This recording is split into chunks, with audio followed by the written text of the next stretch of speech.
Mes amis, si Dieu est avec nous, qui sera contre nous? Personne, nous dit la parole de Dieu. Alors, avec ou contre lui, si tu es chrétien, si tu es un vrai chrétien, est-ce que tes actes doivent confirmer alors tes paroles? Car nul ne peut servir de maître à la fois. Luc 16, 13. Il est fréquent d'entendre des gens dire « je suis chrétien », mais leurs actes montrent tout autre chose. Des actes foncièrement à l'antipode de la parole de Dieu véhiculée par Jésus-Christ. Tu es chrétien, mais tu refuses de pardonner ton prochain qui t'a offensé, te fait du mal, et pourtant la parole recommande de pardonner et d'aimer ses ennemis et pas seulement ses amis. Amen. Tu es chrétien, mais tu refuses d'honorer tes parents, de respecter tes supérieurs hiérarchiques et d'être fidèle à ta femme ou à ton mari. La Bible conseille pourtant dans Éphésiens 6 d'obéir à tes parents et de servir tes autorités humaines avec tremblement comme servant le Seigneur le Christ. La parole que le Christ Jésus est venu enseigner interdit tout jugement dans Matthieu 7.1, Luc 6.41. Mais c'est toi, mon ami, qui condamne tout le temps les autres. Critique ton patron, les autorités du pays. La Bible dit que ton corps est le temple du Saint-Esprit. Et donc, en réalité, il doit être exempt de toute souillure, de toute iniquité. Bien-aimé, es-tu chrétien quand tu forniques et mènes-tu toujours une vie dissolue? L'es-tu toujours quand tu penses qu'il est possible d'avoir des rapports sexuels avant le mariage, alors que la parole de Dieu du salut l'interdit? Tu es chrétien, mais tu trouves inutile la prière, le jeûne, la méditation. Tu refuses de proclamer la résurrection de Jésus-Christ, ton sauveur. Dans 1 Corinthiens 15, 13, 14, on peut lire cette parole, estimant qu'il sait que tu le connais. L'Éternel te connaît, il te sonde et il te connaît. Il sait quand tu te lèves, quand tu t'assieds et quand tu te couches. Oui, il sait que tu le connais, le diable aussi le sait, et même mieux que toi. Alors, que comprendre au travers de ces paroles? Être chrétien veut dire disciple de Christ, petit Christ, adepte de ses enseignements. En d'autres termes, professer la foi en Jésus-Christ et donc reconnaître et partager ses valeurs, ses normes et cultures. Partant de ce postulat, peut-on être disciple de quelqu'un sans agir tel qu'il le recommande? La Bible dit que la foi sans les actes est vaine. La foi sans les œuvres, sans les actes est vaine. Croire en Christ signifie poser des actes et vivre les valeurs de son royaume que sont l'amour, le pardon, le don, le service, la bénédiction et surtout la fidélité à sa parole. Alors, bien-aimé dans le Seigneur, bien-aimé du net, que ton oui soit oui et que ton non soit non. Matthieu chapitre 5 verset 37. Tu adoreras le Seigneur ton Dieu seul et pas d'idole, pas d'autres dieux, des petits dieux avec un petit d. Tu adoreras le Seigneur ton Dieu, lui seul. Amen. Cette ordonnance oblige le chrétien à la fidélité et au respect à l'identité chrétienne, car tu es esclave de celui à qui tu as obéi. Romains 6,16, soit de Satan ou de Dieu. Que le Saint-Esprit éclaire chacun de nous dans le puissant nom de Jésus-Christ. Amen. Alors mes amis, pourquoi prier pour les chrétiens persécutés dans le monde? La persécution a toujours été une arme redoutable utilisée par le diable pour décourager et affaiblir la foi de plusieurs chrétiens.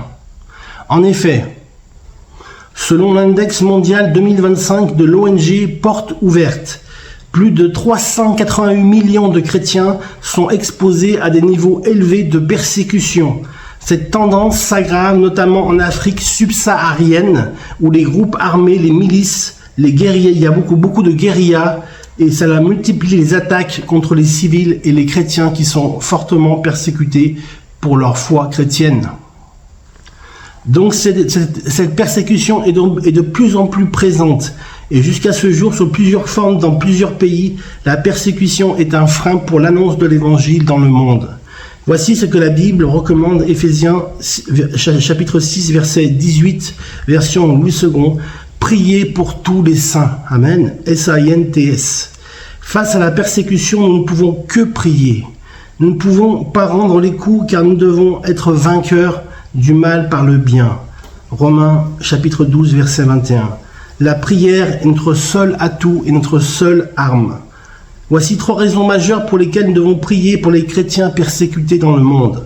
Premièrement, l'Église est le corps du Christ. Romains 12, 5, version Louis II. Ainsi, nous qui sommes plusieurs, nous formons un seul corps en Christ et nous sommes tous membres les uns des autres. Le corps du Christ est l'ensemble de tous les chrétiens du monde entier. Entre le corps du Christ et le corps humain, il y a des similitudes dont parle la parole de Dieu. Lorsqu'un membre du corps humain est souffrant, la douleur que ressent ce membre affecte l'ensemble du corps. Cette douleur peut aller jusqu'à paralyser le corps tout entier. Dans pareilles circonstances, ce sont tous les membres du corps qui désirent la guérison du membre qui est en souffrance. Si la jambe est souffrante, la main a tendance à toucher la jambe dans le but de la soulager et les yeux accordent plus d'attention à la jambe. Amen. Il en est de même pour le corps du Christ. Lorsqu'un chrétien ne vit pas sa vie chrétienne pleinement parce qu'il est persécuté, parce qu'il est menacé, parce qu'il est molesté, c'est tout le corps du Christ qui est affecté. Ainsi, nous devons réagir comme un corps, nous devons manifester à Dieu, par le moyen de la prière, par la foi, notre désir de voir son intervention divine, son intervention surnaturelle. Amen. Nous ne pouvons être insensibles à la détresse des autres. Nous n'avons pas un cœur de pierre, mais un cœur de chair. Change mon cœur, Seigneur, et purifie-le. Amen. Beaucoup de chrétiens disent aimer Jésus. Cependant, ils oublient qu'aimer un homme, c'est aussi aimer sa famille, et qu'honorer un homme, c'est aussi honorer sa famille. L'Église est la seule et l'unique famille du corps de Christ sur la terre. Christ et l'Église ne font qu'un. Être insensible à la persécution d'un membre du corps du Christ, c'est être insensible à la persécution du Christ en personne. Saül, qui persécutait les chrétiens, l'a compris sur le chemin de Damas, où Jésus lui dit dans Actes chapitre 9, verset 5, version Louis II, « Je suis Jésus que tu persécutes. » Et de persécuteur, il a persécuté les chrétiens, l'apôtre Paul, et ensuite il a annoncé l'évangile à toute la chrétienté et aussi au monde entier en faisant plusieurs voyages à Rome et dans d'autres lieux. Les hommes disent que ne dit mot consent. Que ne dit mot consent.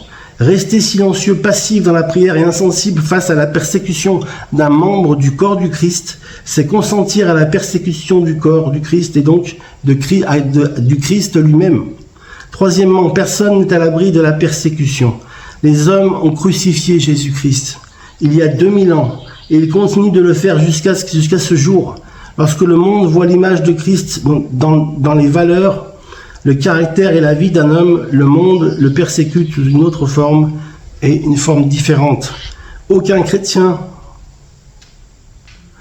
n'est donc à l'abri et le monde continue d'évoluer de plus en plus vers la contestation, la répression, la violence, la guerre, la division entre les communautés et les nations. Même des valeurs défendues par la foi chrétienne sont parfois exécutées. Ne sont pas exécutés. Il est important de ne pas s'imaginer que la réalité de la persécution ne concerne que les autres. Amen. On dit c'est toujours les autres. Non, ça peut nous arriver aussi à nous en France.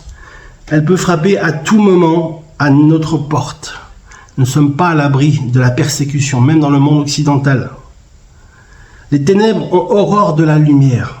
Nous sommes la lumière du monde parce qu'en nous, il y a l'unique et véritable lumière du monde qui est Jésus-Christ, notre chef. C'est le chef de l'Église. Lorsque nous manifestons la vraie lumière, le monde cherche à l'éteindre en nous par le moyen de la persécution. La délivrance des chrétiens persécutés est un fardeau que chaque chrétien devrait avoir dans son cœur. Ça doit lui remuer les tripes, ça devrait lui remuer les tripes de l'intérieur. Et déposer tous les jours aux pieds de Jésus par le moyen de la prière. Que Dieu vous bénisse, ne vous inquiétez de rien, a dit Jésus, je m'occupe de votre lendemain.